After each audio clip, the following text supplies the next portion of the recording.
Good morning, good morning, do do do do do do. Good morning to you. Good morning. Welcome to a daily dose of joy. We are choosing to dose our brains on the fly throughout the day, shifting and pivoting from old negative habits of thought and behavior to an easy downstream flow of joy. By optimizing the positive neurotransmitters in our brain, we make choosing joy much easier. It becomes our default state. We're leveraging applied neuroscience to make it easy and flowing and fun. And my camera is falling down. Whoopsie daisy. How appropriate on a whoopsie daisy day. I'm using duct tape today to hold things up because this is travel time for a daily dose of joy. We are here at our family's farm. It's spring break for my son and time to kick your heels up. Oh yeah, the camera's going down again. I've actually had, this is not the first time I have used duct tape. Okay, be right back. Put my tea down, take this a little more seriously. See if I can maneuver us to be steady. All right, I think we might be steady. Steady on, here we go. So welcome back to my family's farm for those of you who've been here before. And if you haven't been here with me before, a little piece of peace and quiet. And today we're gonna do the deeper truth tool. Now we're gonna do the laughter flow tool. Now we're gonna do the whoopsie daisy tool. Sorry, y'all, I'm in a really goofy mood. I've been hanging out for 24 hours with 3 13-year-old boys. So who knows what you're gonna get this morning? Oh, humor has made our time together so much more fun. I use a lot of that to redirect or get them to clean the dishes, you know? And it has created like a fireworks in my brain of whoopsie daisy stories. So one, I mean, so many. I'm gonna have to write some down to save for later. But one is that, you know, they're 13 and 14. So on one hand, you know, when I'm 6 feet tall, they look like grown people. And then on the other hand, they're kids.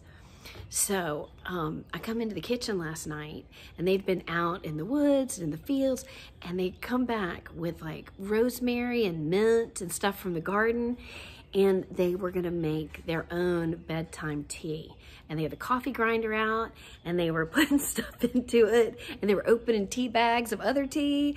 And then I noticed they had gotten into the spice drawer and they were adding stuff to it. And I'm just, all right, making a potion, making a concoction. You know, I know there's joy in the creating. But I'm looking on from the sideline going, I'm not sure. Thyme, rosemary, mint, orange, something else. I think there was some green tea in there. I'm not sure what all went in, but I'm going, maybe it's, I don't know. They had some other unusual spice to it. And then I see them sit down with their tea and they're so like proud that they've created it. And they take a sip and it's like,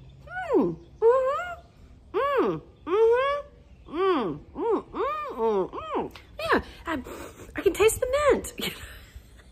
They were trying, but none of them took a second sip. It's like, whoopsie daisy. Maybe dried thyme from an old spice drawer isn't gonna make your tea taste great. But you know, they were creating, they were having fun. So whoopsie daisy. I think they started again on what they were gonna have for their midnight snack. But it reminded me of how fun it is to make potions and concoctions.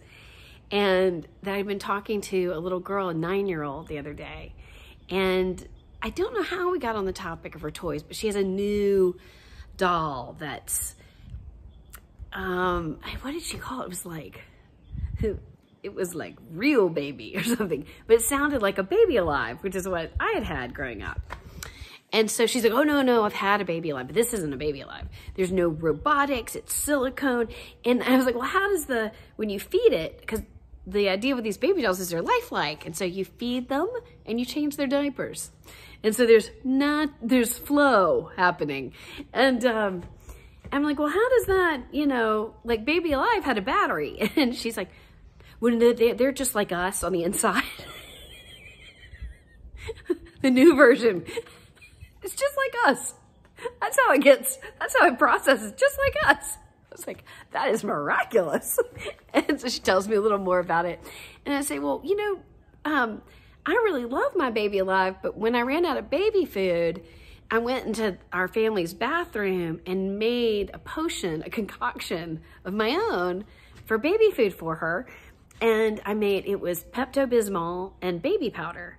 And I fed it to her, and it did not work like the baby food that came with Baby Alive. She got a little clogged up.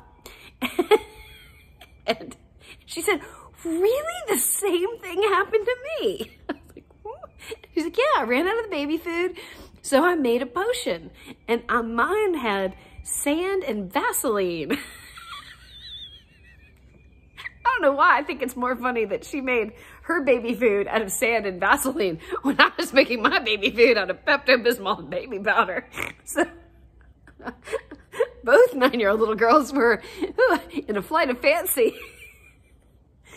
But sand or baby powder combined with Pepto-Bismol, both are going to congeal to a cement-like structure, and no pink pipe cleaner. Nothing. Those Baby Alives were done for. They were permanently clogged. And I just thought, whoopsie daisy. It's super fun to make potions. That's all right. They don't always work out. Whoopsie daisy. And we both laughed and laughed and laughed about how generation later, girls are still clogging up their Baby Alives, trying to make some homegrown Baby Alive baby food. It was so funny. Like, we make mistakes and we just roll with it. Yeah. That's what the Whoopsie Daisy story is us learning that it's all just like that 9-year-old little girl. Whether it's something happening to your car or inconveniences or discomforts that we run into throughout the day, or falling down or something breaks, you just roll with it, find the humor in it. And that's why we practice telling Whoopsie Daisy stories to each other on the hotline, because it gives us a chance to lay down that neural pathway, to create an association between a surprise or, some shenanigans life throws your way, and humor and laughter and the positive neurotransmitters that come with that. So I encourage you guys to find your Whoopsie Daisy stories. See where they are in your day. They are there. I know it. I know it. They're crawling around just ready to bite you because they're fun. And see if you have any potion stories in your past, any concoctions you made, whether in the kitchen or in the bathroom, medicine cabinet to make baby food, wherever, or in the mud, in the backyard. Just see if you have any good Whoopsie Daisy stories having to deal with making potions. I hope you find some fun ones. I look forward to this and our time together every day. And I'll see you guys tomorrow. May the universe surprise and delight us today.